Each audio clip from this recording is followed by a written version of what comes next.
Ano daw, hindi niya alam kung sino sa inyo ang nagsasabi ng totoo. Bakit kanya pagdududahan na pumunta ka ng Rizal? Eh, bakit di ako kausapin ni Tita Elda? Eh, inaawat na nga kita, di ba? Lagi ako Eh, di sabi mo ka mo, pagka aayusin ang lupa, at lalo na Rizal, nag-aamok na talaga yung isa kong anak, talagang tatalakan na ako niyan. Kasi pag may nangyari daw sa akin, sino daw nga, hindi mo naman ito masasama.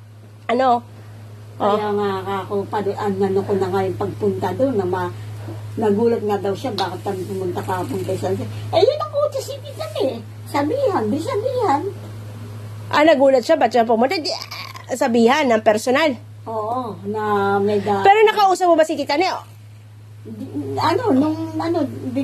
Siya palang katawag din. Di ba hindi naman kayo nag-uusap ng diretso ni Lola Doroy? Gano'n din siya, sumali siya sa usapan nung tinawag ako. Pakitulungan nga daw, dahil ako daw kaano ni Mimi. Hindi ako kaano ni Mimi.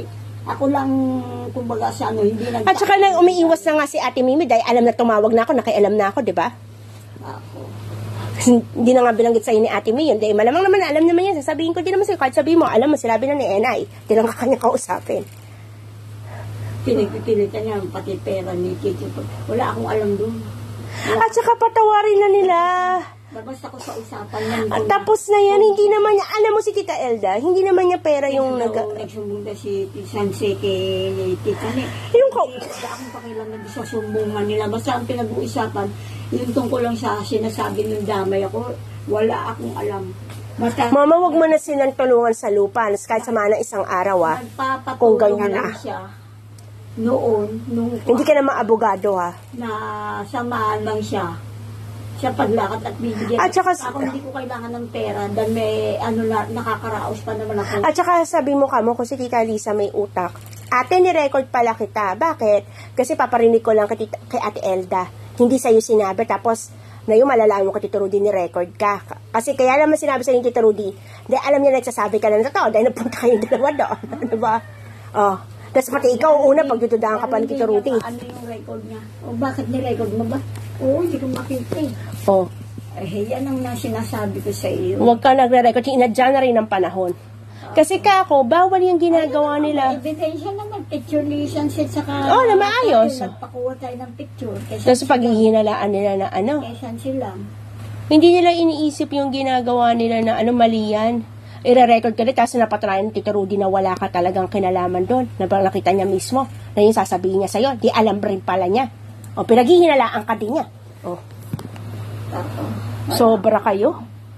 Sobra mga kapatid mo. Pag may nangyari sa'yo, nauna ka, baka iparinig ko to sa lamay mo, lahat ng pinagsasabi nila. Sa galit ko sa kanila. Tingnan ko mahiya ang budi nila. Baka si Kuya Rino din, pagsabihan sila, grabe kayo, mami, ganyan ang ginawa ninyo kay Tita Marley.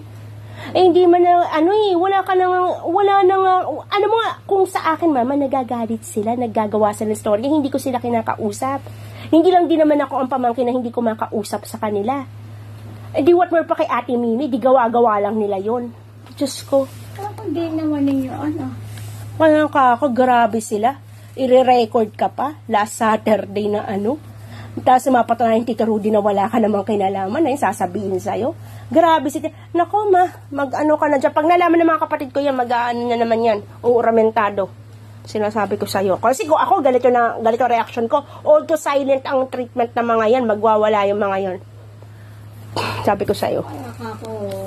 Di nakamasili siya. Hindi ko alam yung ginawa niya sa akin. Ganun pala. Masakit ang paa niya.